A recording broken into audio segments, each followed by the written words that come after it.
Resumo do livro de Jó. Jó é descrito na Bíblia como um homem fiel a Deus, um homem rico. Ele é o sacerdote do seu lar, ele tem uma família abençoada, ele ajudou a muitos, ele tinha muita honra e autoridade.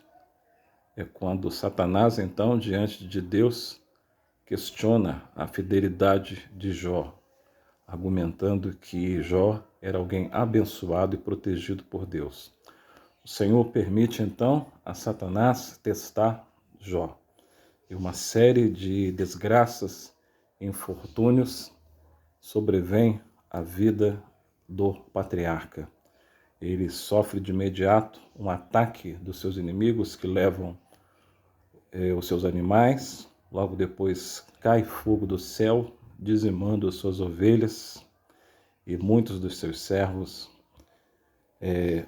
Os seus inimigos levam os seus camelos e, por fim, ventos fortes acabam derrubando a casa, onde ele perde todos os seus filhos. Como Jó permanece ainda firme, Satanás resolve então, com a permissão divina, tocar no seu corpo, pele por pele, e tudo que o homem tiver dará pela sua própria vida. Foi o discurso de Satanás diante do Senhor, que mais uma vez lhe permite causar aflições a Jó.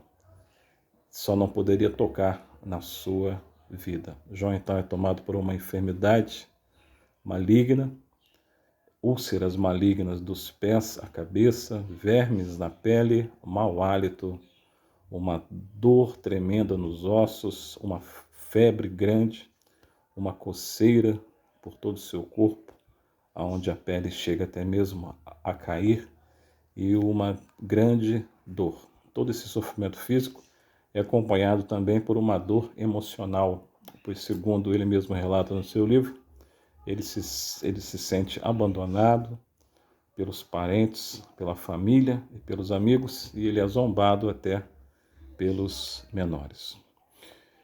Jó, então, ele está triste e ele chega até a amaldiçoar o dia do seu nascimento.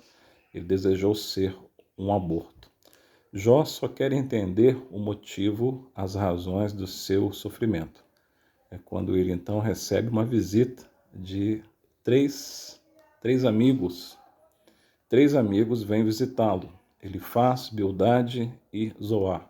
Um outro amigo, depois também é citado no livro, um jovem chamado Eliú.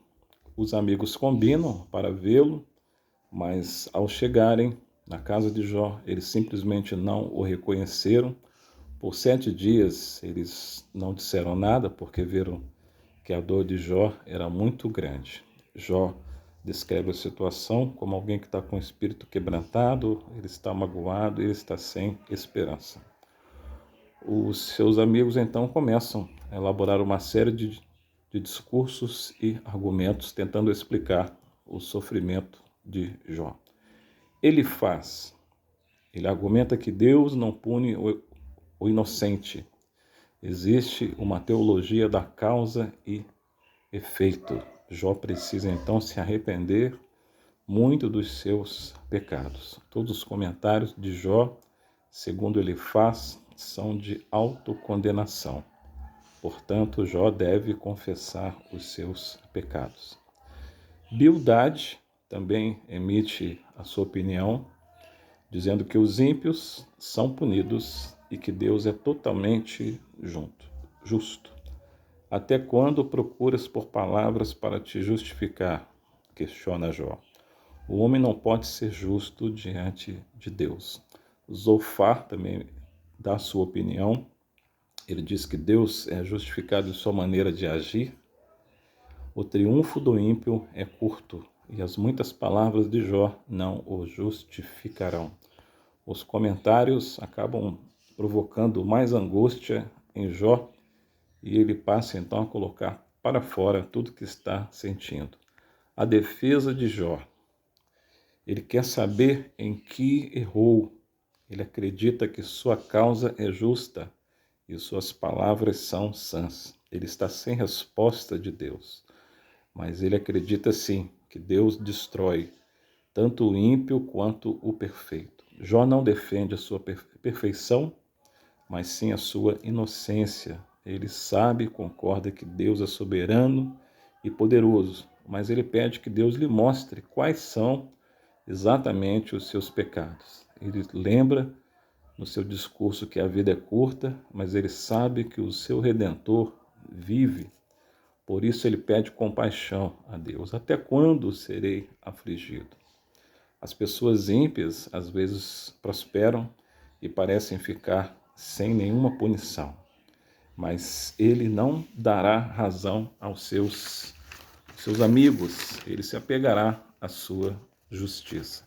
Ele argumenta que, quieto ou falando, a sua angústia não diminui, ela não acaba. Os conselhos dos seus amigos, quanto aos conselhos que Jó ouviu, Jó sabe tudo o que eles dizem e reclama até dos seus conselhos. O que os amigos falam, ele diz que também já sabe e que eles são médicos que não valem nada. Se ficassem calados, demonstrariam mais sabedoria. Os amigos devem confortar. Que consoladores são vocês com palavras de vento, diz Jó. Se eu estivesse no lugar de vocês, eu poderia falar a mesma coisa. Já fui humilhado 10 vezes. Jó pergunta, qual foi o meu pecado? Depois de uma extensa discussão, os 3 amigos então desistem de responder a Jó, dizendo que ele se apresentava como alguém justo diante dos seus próprios olhos. Faltam palavras a Jó e aos seus 3 amigos.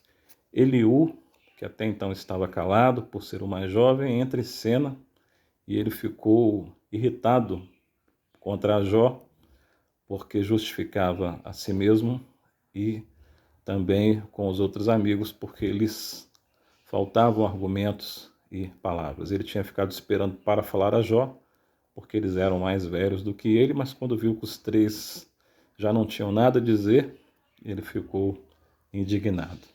E ele então expõe os seus argumentos. Segundo Eliú, Deus usa algumas aflições para trazer o homem de volta a ele. É impossível pensar que Deus erraria. Jó tem estado cheio de justiça própria. Aí então, a partir do capítulo 38 do livro de Jó, o Senhor responde a Jó dentro de um redemoinho. Esse capítulo inteiro é uma descrição da grandeza de Deus. Eu particularmente acho a parte mais linda do livro, onde é dito que toda a natureza é projetada, dirigida pelo Senhor. O Senhor usa os animais para ilustrar a sua majestade, das coisas simples como o bater de asas até a plumagem dos pássaros, do saltar dos gafanhotos ao tempo de parto das cabras. O Senhor busca uma resposta de Jó, mas Jó, diante de Deus agora, não tem nada a dizer, ele não responde mais nada. Ele não vai condenar a Deus para se justificar. O Senhor, então, ainda no capítulo 38, ilustra ainda mais o seu poder e majestade. O Senhor é o dono de tudo, o Senhor controla tudo. Jó se arrepende no pó e na cinza. Falei de coisas que não entendia, coisas maravilhosas que eu não conhecia. Jó disse que até então ele ouvira falar, mas agora que ele vê, ele se arrepende. Deus então repreende os amigos de Jó, Deus repreende a Elifaz, que começou a falar primeiro, e depois também aos outros amigos. Porque, segundo o próprio Senhor, eles não falaram o que era reto sobre Deus para Jó. Jó então ora pelos seus amigos e o Senhor restaura a Jó. Deus aceitou a Jó, mudou seu cativeiro, deu-lhe em dobro tudo que ele possuía. O Senhor restaura e multiplica as possessões de Jó. Ele tem agora 7 filhos e 3 filhas. Seus irmãos e conhecidos o visitaram, levaram presentes. O Senhor abençoou a vida de Jó mais do que no começo. Ele teve milhares de ovelhas, de camelos, de boi, de jumentos.